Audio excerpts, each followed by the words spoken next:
The 1960s weren't just about style and power. They were also one of the most dangerous decades in car history. Automakers like Ford Motor Company focused on shiny chrome and big engines, not safety. Many cars looked fast and cool, but were built like death traps. Weak frames, steel dashboards, deadly steering columns, and terrible handling made these machines killers on the road. These weren't just bad designs, they cost lives. Here are the 10 dumbest and deadliest cars of the 1960s. The Toyota Corona of the 1960s represents a fascinating intersection of ambition, reliability, and, unfortunately, hidden danger. At a time when Japan was rapidly rebuilding its industrial base and seeking to compete in global automotive markets, Toyota sought to produce a car that could rival small American and European imports. The Corona was designed to be practical, efficient, and accessible, an economical car for the average family or small business owner. With its lightweight body, modest engine, and simple mechanical design, it quickly earned a reputation for mechanical reliability, low maintenance costs, and durability, qualities that helped establish Toyota as a global automotive force. Its appeal was undeniable.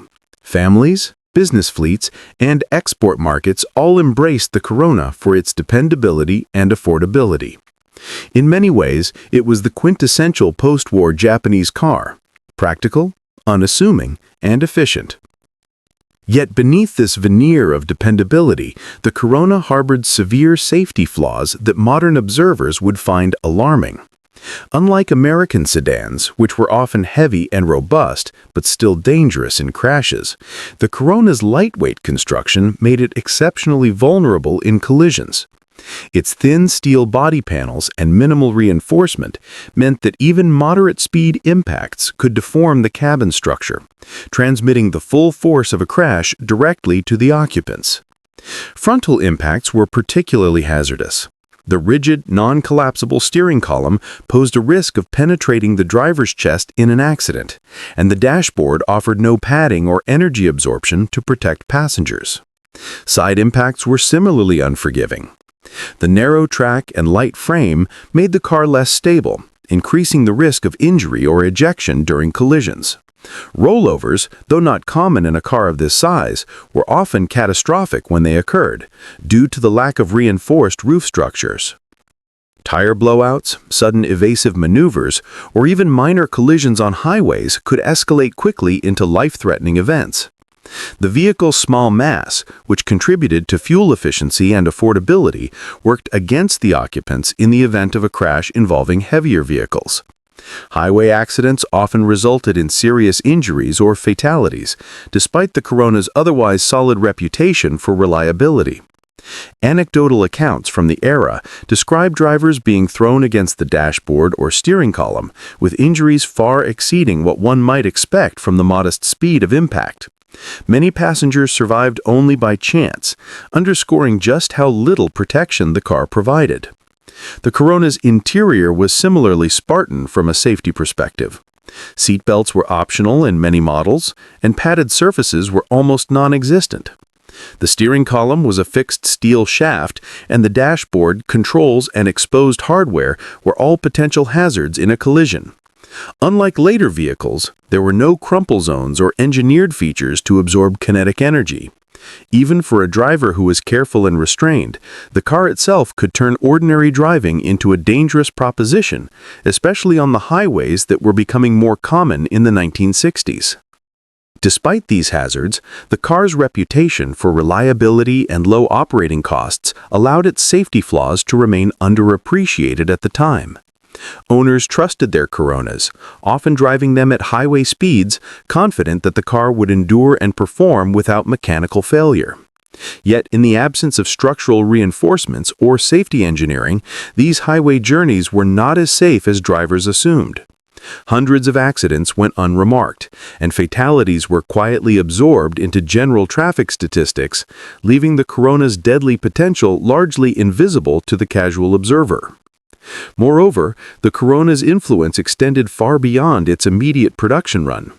Its chassis and engineering philosophy formed the foundation for subsequent Toyota models, meaning that certain design vulnerabilities persisted in later vehicles until safety regulations and engineering standards evolved. While the car's mechanical reliability helped build Toyota's reputation for durable, economical vehicles, it also demonstrated that reliability and safety are not the same thing. A car can run flawlessly while still leaving occupants extremely vulnerable. The story of the early Toyota Corona serves as a sobering reminder of the era before global safety standards became commonplace. While the car played a key role in Toyota's rise as a worldwide brand, it did so at a hidden human cost. Its lightweight construction, rigid interior, minimal protection, and lack of safety features illustrate how early compact cars, though economically efficient and mechanically reliable, could be unexpectedly lethal. In retrospect, the Corona represents both the promise and peril of early post-war Japanese automotive design, a dependable workhorse on the outside, a fragile and dangerous environment for its occupants in the event of a crash. The car's history underscores a fundamental truth in automotive engineering that resonates to this day. Reliability and affordability must be balanced with thoughtful design that prioritizes human life, lest everyday transportation become a quiet source of tragedy. The Fiat 500 of the 1960s is one of the most iconic cars in automotive history, a symbol of post-war Italian ingenuity, urban mobility, and minimalist design. Italy, like much of Europe in the post-war period, faced economic constraints, narrow streets, and a growing demand for affordable personal transportation. The 500 was Fiat's answer, a tiny, lightweight car that could navigate congested city streets, park almost anywhere, and deliver exceptional fuel efficiency. Its cheerful, rounded design and compact dimensions made it instantly recognizable and beloved, not just in Italy, but across Europe. Families, young couples, and city dwellers embraced the 500 as a practical, economical solution to urban transportation. Yet behind its charm and functionality lay a serious, often overlooked flaw: its complete lack of meaningful crash protection. At barely over 600 kilograms in weight, the Fiat 500 was extraordinarily light. This contributed to its nimbleness and efficiency, but also meant that in any collision, particularly with heavier vehicles, the tiny cabin offered almost no protection. The car's unibody design was extremely simple, with thin steel panels and minimal reinforcement. Frontal impacts often caused the engine bay to intrude into the passenger compartment, directly endangering the driver and any passenger. Even minor collisions could result in injuries that would be less severe in a larger, sturdier vehicle. The steering column was rigid and uncollapsible, dashboards were made of hard metal, and interior fixtures presented further hazards during a crash. Side impacts were particularly dangerous due to the narrow width of the car and the lack of side reinforcements. Doors could bend inward easily, exposing occupants to direct trauma. The Fiat 500's compact design also meant that its roof and structural pillars were extremely fragile. In the event of a rollover, which could occur even at moderate speeds during evasive maneuvers or on uneven rural roads, the roof often collapsed, trapping occupants inside. Safety belts were optional and often not installed, leaving passengers unrestrained and significantly increasing the risk of ejection or severe injury during accidents. The very traits that made the car perfect for city streets, its size, lightweight, and simple construction, turned it into a vulnerability on faster roads outside urban limits where the kinetic forces of a collision were far greater. Despite these hazards, the Fiat 500 enjoyed massive popularity, particularly in Italy and other European countries where traffic density and low-speed city driving masked the car's dangers. Drivers often trusted the vehicle's reliability and maneuverability, unaware that it provided minimal protection in the event of an accident. For those who drove outside city limits at higher speeds, however, the consequences could be deadly.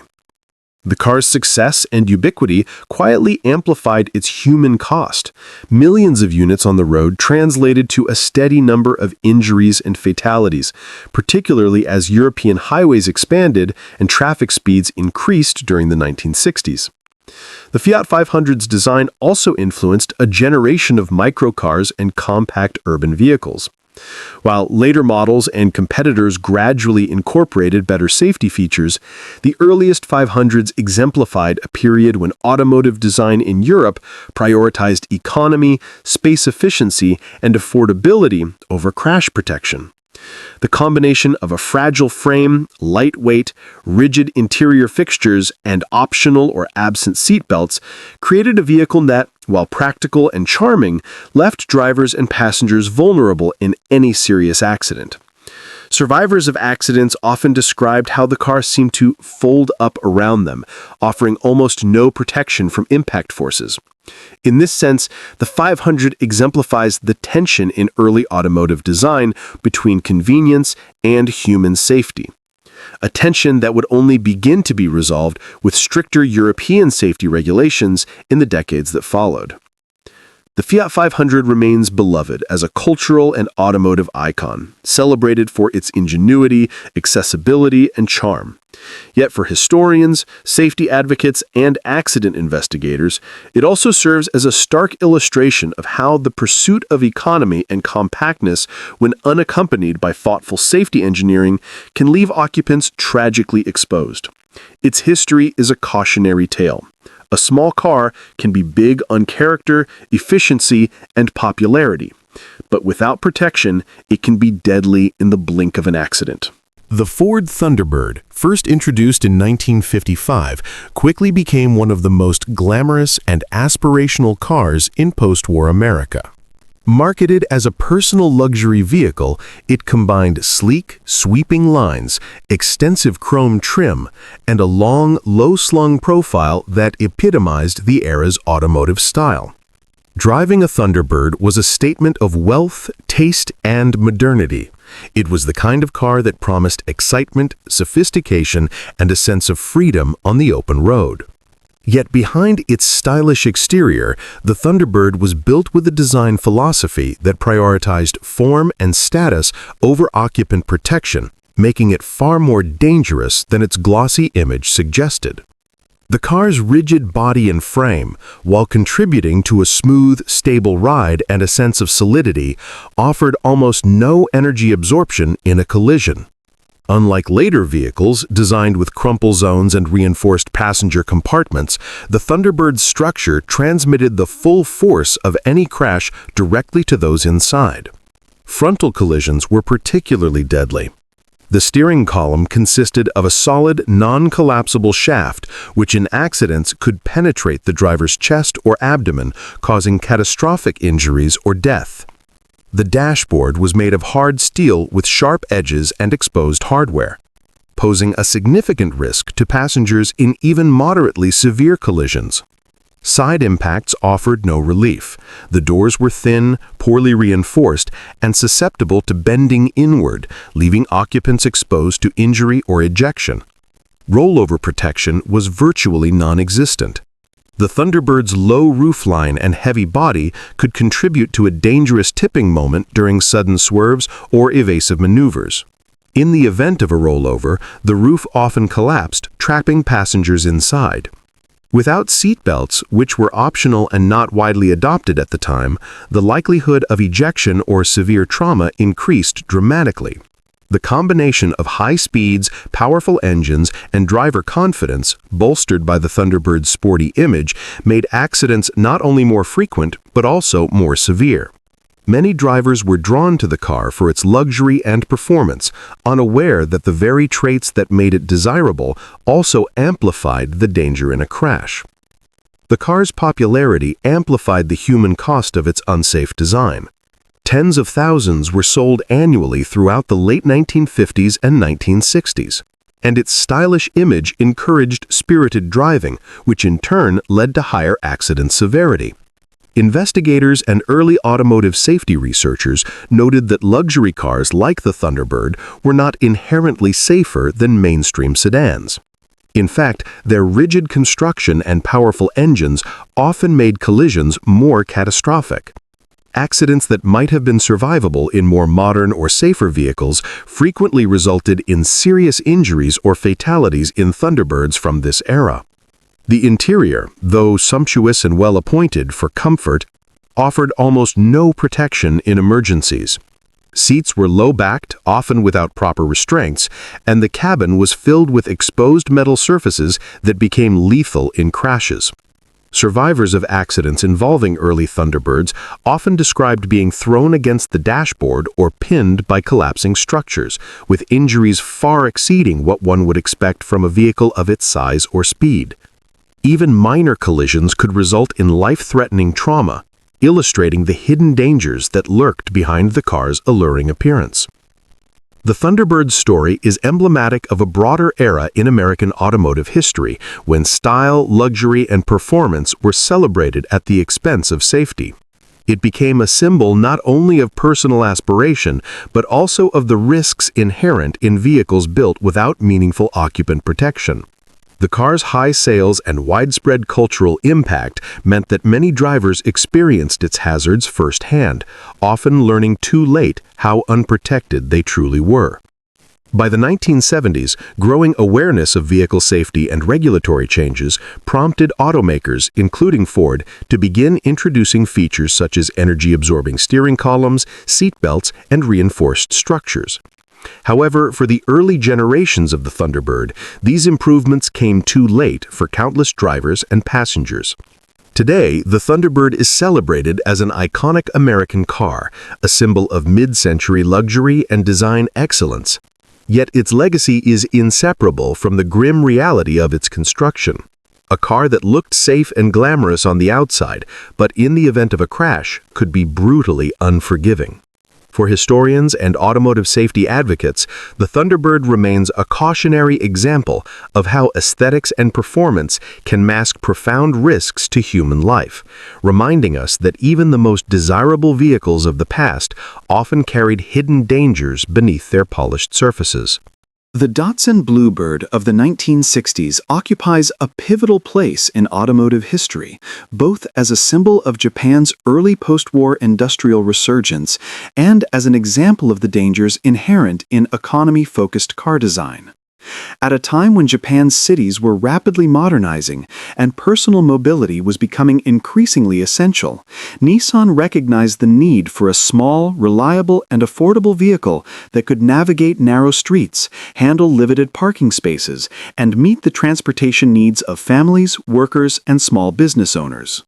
The Bluebird was conceived to fulfill this niche: compact, lightweight, fuel-efficient, and mechanically straightforward. Its engineering emphasized simplicity, durability, and low maintenance costs, which made it an appealing choice for both domestic buyers and, eventually, international export markets, including the United States and parts of Europe. Its appeal was undeniable. For many, it represented an ideal combination of practicality, reliability, and economy, perfectly suited to urban and suburban life. However, beneath the Bluebird's reputation for dependability lay serious design vulnerabilities. The vehicle's small size and lightweight construction, which contributed to fuel efficiency and nimble handling, came at the expense of crash protection. Its thin, minimally reinforced steel frame provided little energy absorption during collisions. Frontal impacts were particularly hazardous. The rigid engine bay could intrude into the passenger compartment, placing the driver and front seat passenger in immediate danger. Steering columns were solid, non-collapsible shafts that could impale occupants in moderate to severe crashes. The dashboard, controls, and interior fixtures were hard, unpadded surfaces, all of which became potential sources of trauma upon impact. Side collisions and door intrusions were equally dangerous. The car's narrow track and weak lateral reinforcement meant that doors could bend inward during accidents, increasing the risk of serious injury or ejection.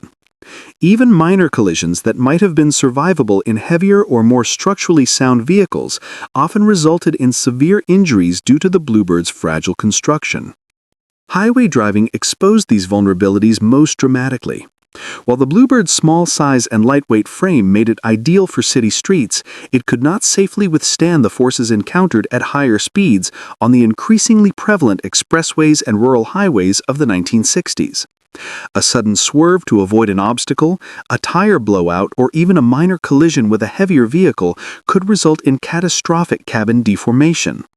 Because the car lacked crumple zones or reinforced passenger compartments, crash forces were transmitted almost entirely to occupants, leading to injuries that were often severe or fatal.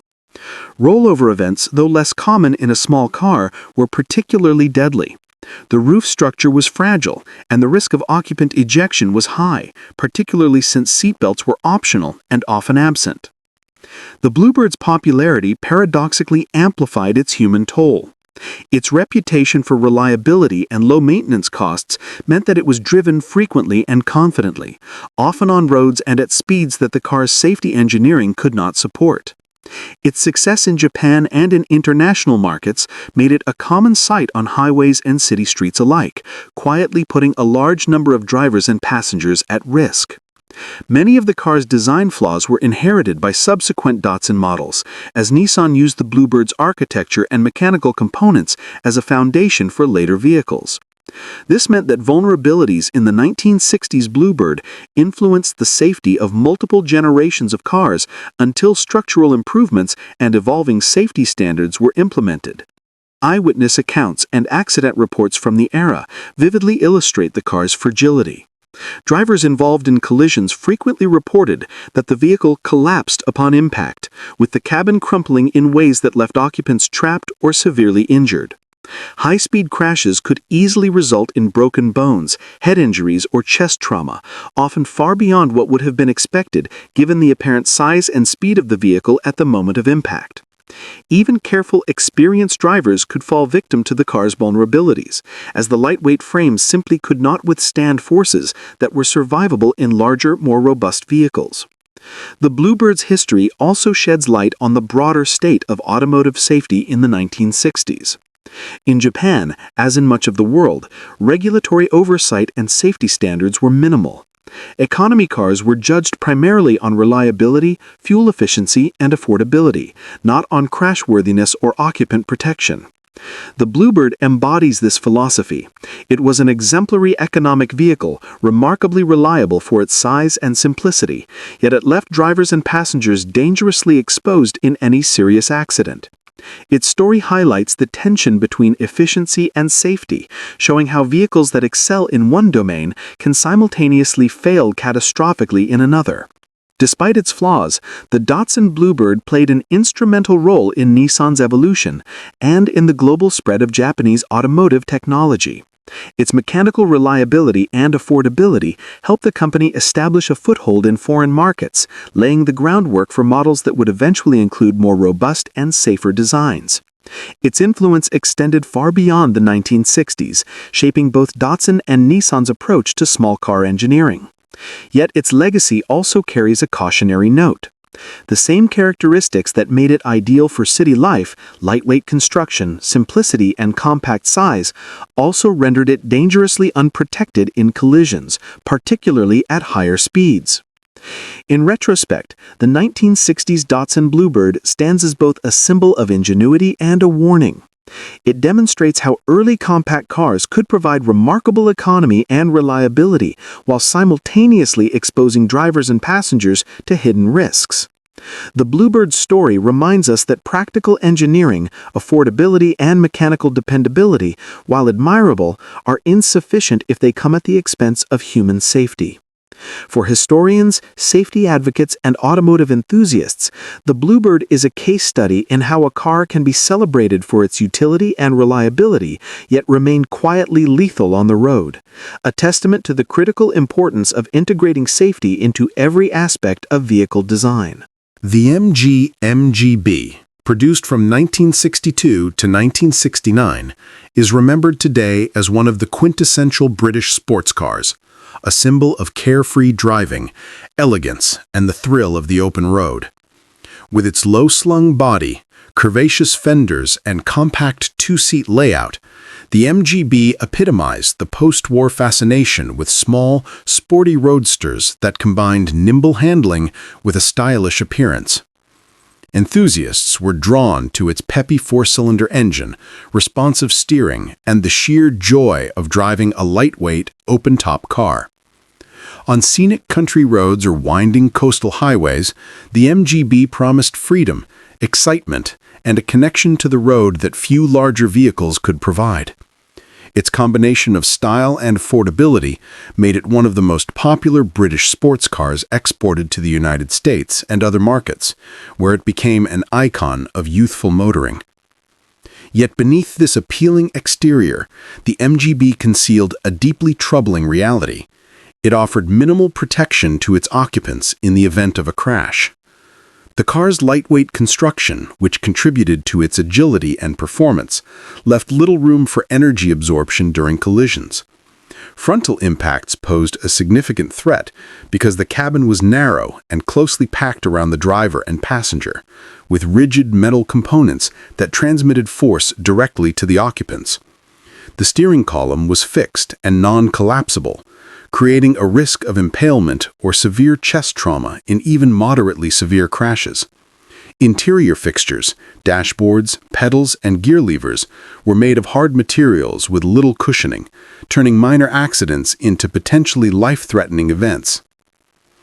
The MGB's open-top roadster design, while visually appealing and integral to its sporty character, introduced additional hazards. The lack of a fixed roof or rollover protection meant that a sudden swerve, sharp turn, or collision could easily result in a rollover, during which the occupants had minimal protection. Without reinforced structures above the cabin or modern safety cages, the risk of head injuries or crushing was high. Even low-speed accidents that might have been survivable in enclosed vehicles could prove fatal in an MGB, as the bodywork and frame provided virtually no barrier against external forces. Side impacts were particularly perilous. The narrow doors and thin sills offered minimal lateral protection, and passengers were at risk of ejection during collisions. Highway driving further exacerbated these dangers. Enthusiasts often drove the MGB spiritedly, confident in its handling and responsive performance. Yet the very qualities that made it exhilarating, lightweight chassis, quick steering, and a low-slung profile, also made it vulnerable at higher speeds. Collisions or abrupt maneuvers on highways could easily result in catastrophic outcomes due to the car's fragile construction. Tire blowouts, sudden swerves, or interactions with larger vehicles amplified the risks, exposing occupants to forces that the tiny roadster was not equipped to withstand. The car's appeal and widespread use in both the UK and the United States meant that many drivers encountered these hazards firsthand. Reports from accident survivors and safety advocates highlighted the MGB's dangerous characteristics. People described being thrown against rigid surfaces, trapped in the narrow cabin, or ejected entirely in rollovers. The car's combination of lightweight, lack of safety features, and open-top design meant that a vehicle celebrated for its freedom and sportiness could quickly become a deadly trap in an unanticipated incident. The MGB also reflects the broader context of automotive design during the 1960s, particularly among European sports cars. At that time, the focus was on style, performance, and driving pleasure, with safety largely an afterthought. Unlike larger sedans or American cars, which at least had some structural mass to absorb crash forces, lightweight sports cars like the MGB offered very little protection. Manufacturers relied on simplicity, low cost, and agile handling to appeal to enthusiasts, but these factors inadvertently placed drivers and passengers at risk. Despite its safety shortcomings, the MGB played a crucial role in popularizing affordable sports cars and exporting British automotive culture around the world. Its mechanical reliability, handling, and charm ensured that it became a beloved classic, inspiring generations of drivers and collectors. Yet its legacy is dual-edged. While celebrated as an icon of the 1960s motoring, the MGB also stands as a cautionary tale about the hidden dangers of lightweight, open-top sports cars. It illustrates how a vehicle can be admired for its aesthetic and driving qualities, while simultaneously exposing occupants to serious hazards in everyday use. In retrospect, the MG-MGB is both a dream and a warning. Its design captured the imagination of car enthusiasts and offered unmatched driving pleasure, but its minimal crash protection, open-top structure, and lightweight body made accidents potentially catastrophic. For automotive historians and safety researchers, it serves as a vivid example of how performance and style can mask profound safety risks, and how even the most beloved roadsters of the 1960s carried hidden hazards that could turn a joyful drive into a perilous one in a split second. The Mini Cooper of the 1960s is widely celebrated as a revolutionary design in automotive history. Conceived by the British Motor Corporation, BMC, under the direction of Sir Alec Isagonis, the Mini redefined what a small car could be. Its ingenious use of space, front-wheel drive, a transverse engine layout, and wheels pushed to the corners allowed the Mini to offer surprising interior room despite its tiny footprint. It became a cultural icon, celebrated for its efficiency, nimbleness, and ability to navigate narrow British streets and congested urban centers with ease. Sporting versions, the Mini Cooper and Cooper S, added performance and rally-winning pedigree to its reputation, elevating the car from a practical urban vehicle to a motorsport legend. Yet, while the Mini was brilliant in terms of packaging, handling, and economy, its safety record was far less impressive, and its compact, lightweight design carried hidden dangers that modern drivers would find alarming. The Mini's short wheelbase and lightweight construction, essential to its maneuverability and efficiency, made it inherently unstable at higher speeds. While it handled corners and tight streets with remarkable agility, sudden swerves, abrupt lane changes, or evasive maneuvers could easily unsettle the car, leading to loss of control.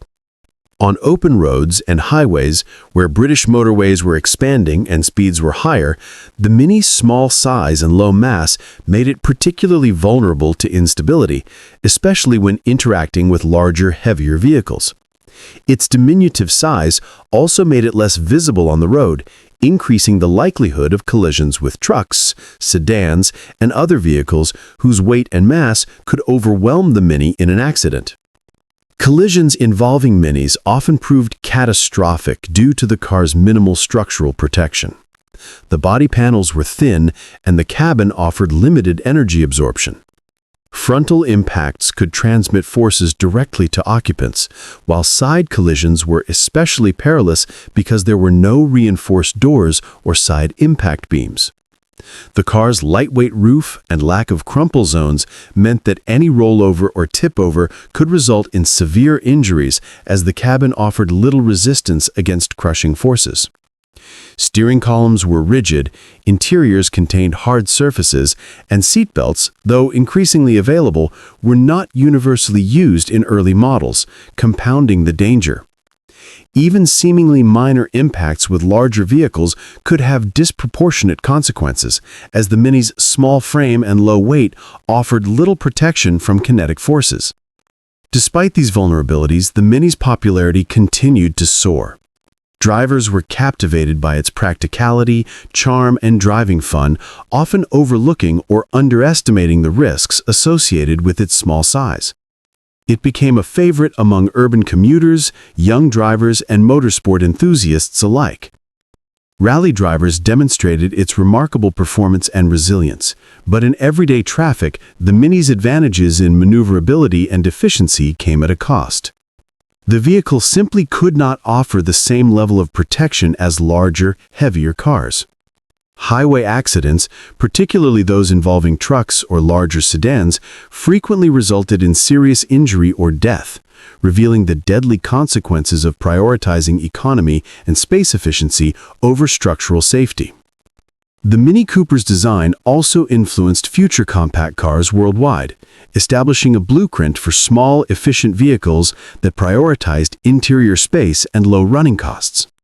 Yet while the innovations that made the Mini a design marvel, its short wheelbase, compact dimensions, and lightweight structure also revealed the inherent limitations of small cars in collisions. Its popularity inadvertently increased the potential human toll as millions of Minis entered traffic networks encountering vehicles much larger and heavier than themselves. First-hand accounts and historical accident data illustrate the hazards vividly.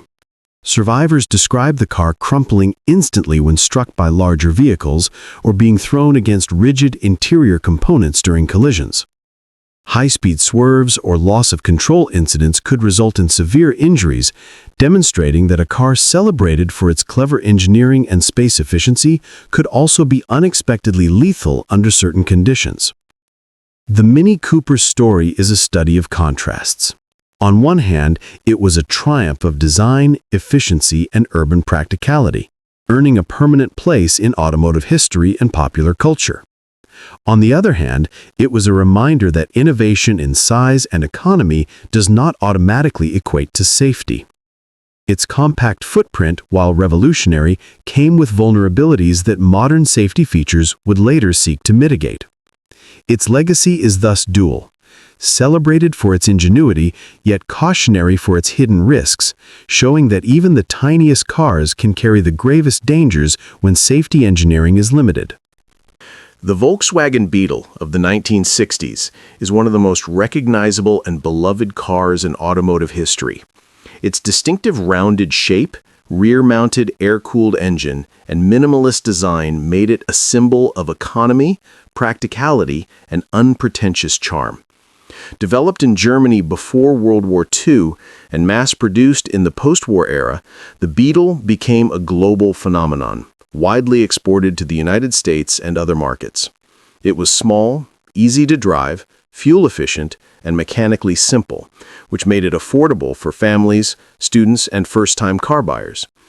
Its enduring popularity and quirky character helped cement it as a cultural icon, appearing in films, advertising, and popular media, and inspiring devotion among enthusiasts worldwide. Yet despite its reputation for reliability and charm, the Beetle's safety record during the 1960s revealed a far more troubling reality. A car that looked friendly and harmless could be extraordinarily vulnerable in an accident. The Beetle's lightweight construction, which contributed to its efficiency and low production cost, left almost no margin for energy absorption in a collision. Its thin steel panels and simple unibody design meant that frontal impacts often transmitted forces directly into the passenger compartment. The cabin could crumple quickly, leaving drivers and passengers exposed to severe trauma. Steering columns were rigid and non-collapsible, creating the potential for impalement during accidents. Interior fixtures, such as dashboards and pedals, were hard and unpadded, amplifying the risk of injury even in low-speed collisions. Side impacts were equally hazardous.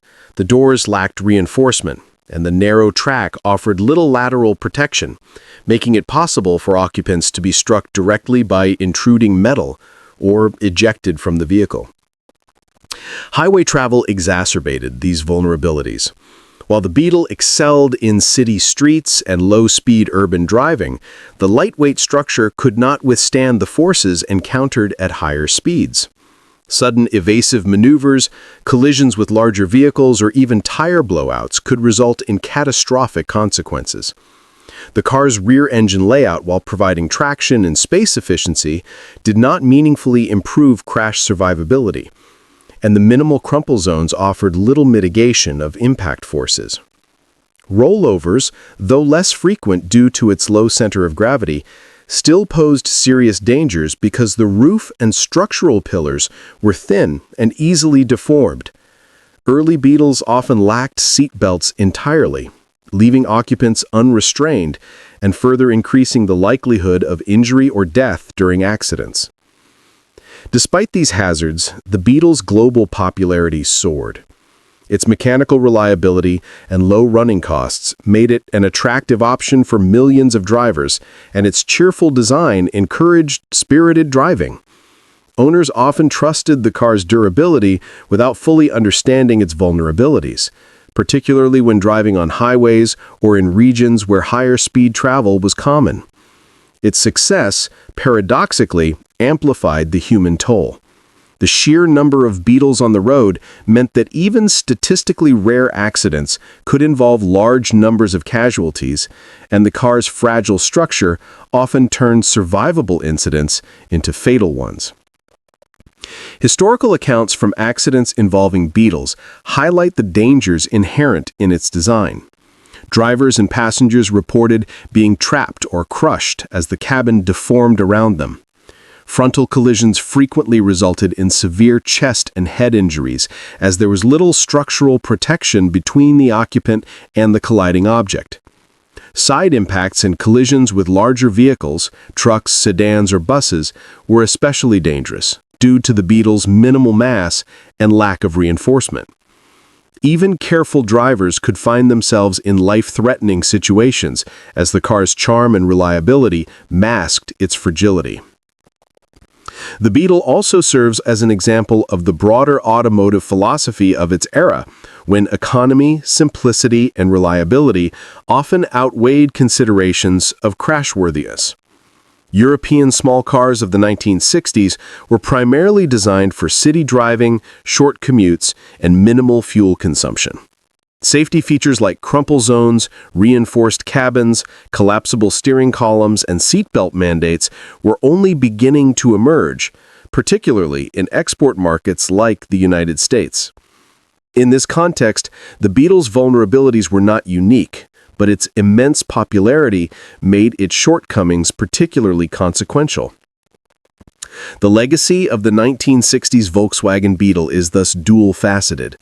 On the one hand, it's celebrated as a marvel of efficient design, cultural impact, and enduring charm. A car that brought affordable personal mobility to millions worldwide and inspired generations of enthusiasts. On the other hand, it serves as a sobering reminder of the dangers posed by lightweight, minimally protected vehicles. Its thin frame, lack of interior energy absorption, and absence of modern safety features turned even minor collisions into potentially life-threatening events, particularly at higher speeds or in collisions with larger vehicles. The Beetle exemplifies how a car can be beloved for its practicality, economy, and personality, while simultaneously hiding profound vulnerabilities, showing that even the most cheerful and friendly vehicles can be deadly when safety is neglected. The Chevrolet Corvair, produced from 1960 to 1969, occupies a notorious place in American automotive history as a car that combined innovation, style, and modern engineering with hidden deadly dangers. General Motors envisioned the Corvair as a compact, forward-looking alternative to traditional American sedans. It was sleek, sporty, and technically ambitious, featuring a rear-mounted air-cooled flat-six engine and independent rear suspension. Its styling was modern and European-inspired, with smooth lines and a low, wide stance that made it look fast even at a standstill. On paper, it promised a blend of practicality, efficiency, and excitement, a car that could compete with imported European models while still carrying the prestige of the Chevrolet badge. Yet, beneath this modern appearance lay a fundamental flaw in its engineering. The Corvair's rear-engine swing-axle design made it dangerously unstable, especially in sudden maneuvers, exposing drivers and passengers to a high risk of spinouts, loss of control, and rollovers. The Corvair's independent rear suspension, while innovative, incorporated swing axles without adequate camber compensation. At moderate to high speeds, or during abrupt lane changes and emergency maneuvers, the rear wheels could tuck under or oversteer, causing the car to spin violently or even roll over. Drivers who were accustomed to front-engine, rear-wheel drive sedans often underestimated the handling quirks of the Corvair. Its small, light body made it nimble and responsive in normal conditions, but unforgiving under stress. The low weight over the rear axle could destabilize the car, and sudden steering inputs could easily trigger a loss of control. Early models, particularly the 1960 to 1964 first generation, were the most notorious for these handling issues. Chevrolet attempted to address complaints with suspension modifications in later models, but the damage to the car's reputation was already significant. The Corvair's safety deficiencies became a national issue after the publication of Ralph Nader's groundbreaking book, Unsafe at Any Speed, in 1965. Nader criticized General Motors for designing a vehicle that prioritized style, cost, and novelty over driver safety, highlighting the rear engine instability, inadequate rollover protection, and lack of driver-friendly stability features. The book ignited widespread public concern, leading to congressional hearings and the eventual strengthening of federal vehicle safety standards.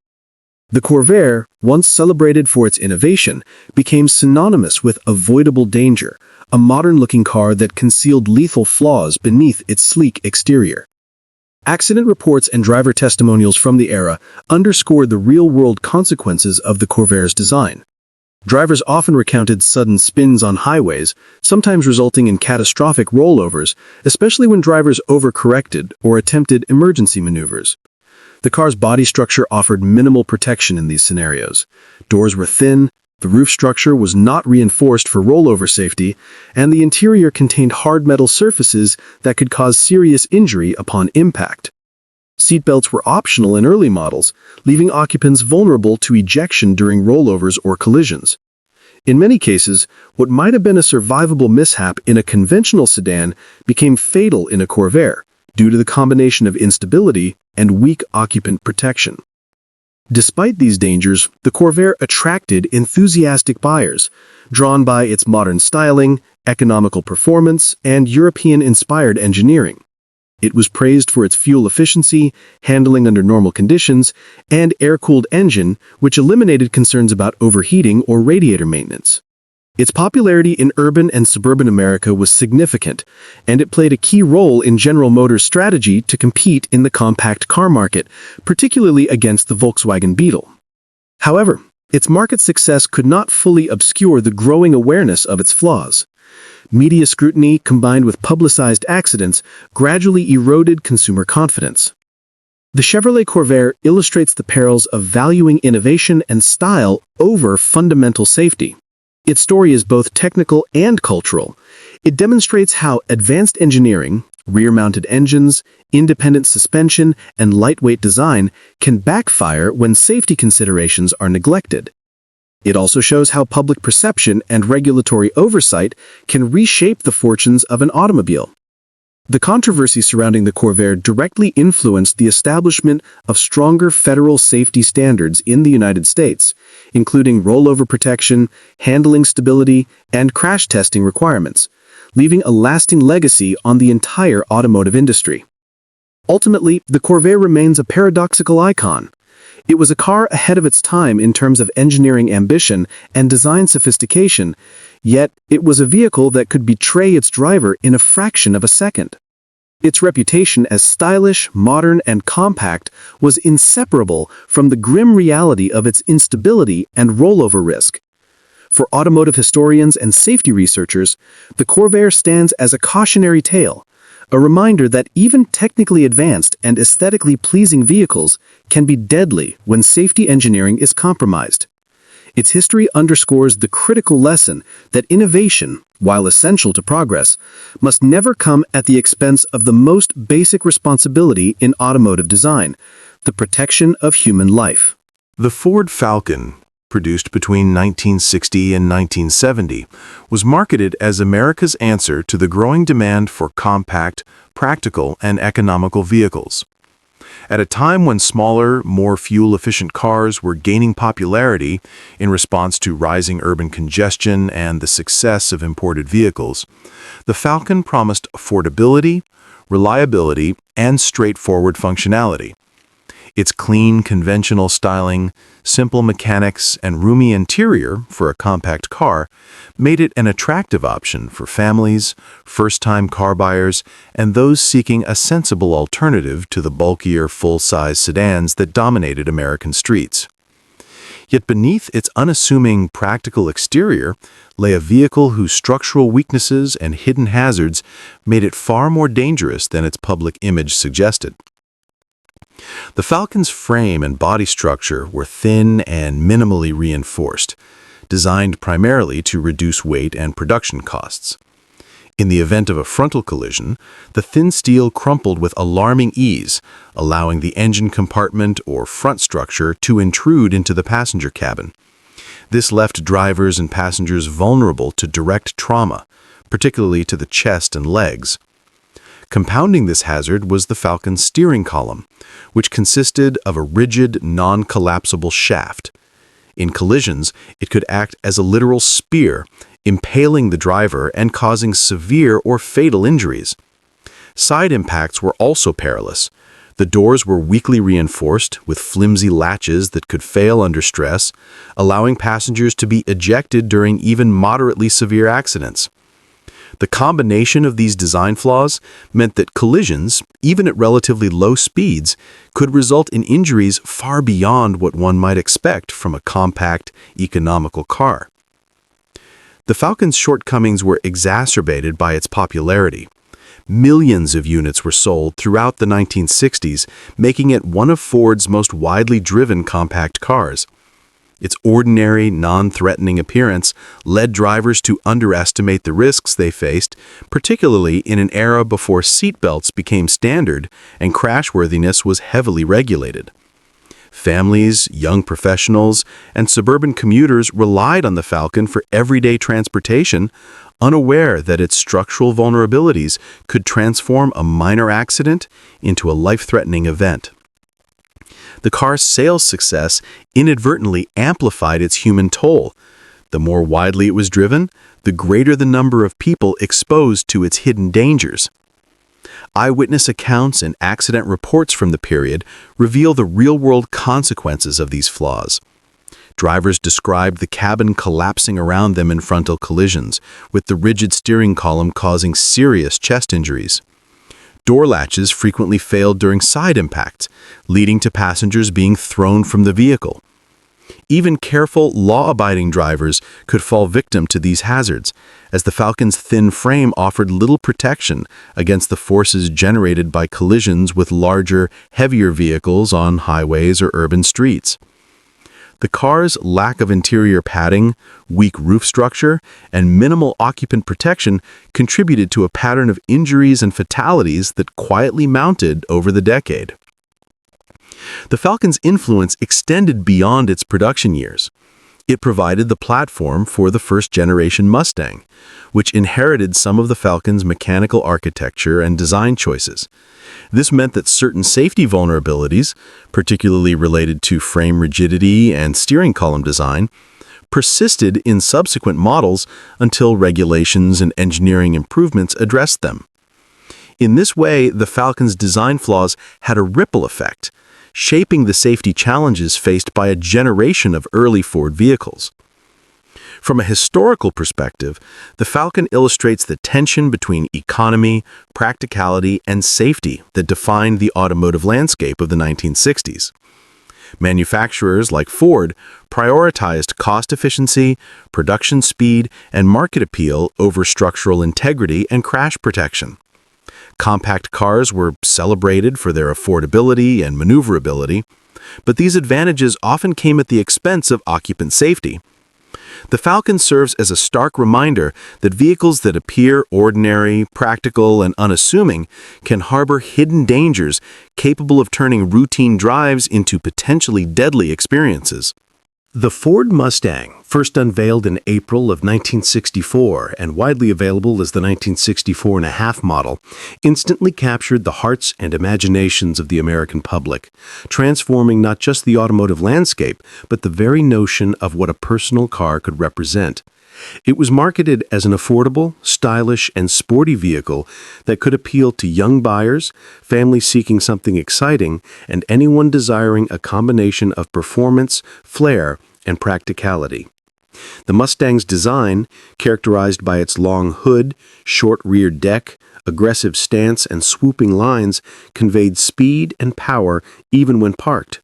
Its interior offered a driver-centric layout with bucket seats, a sporty dashboard, and a sense of refinement that made it feel like a far more expensive car.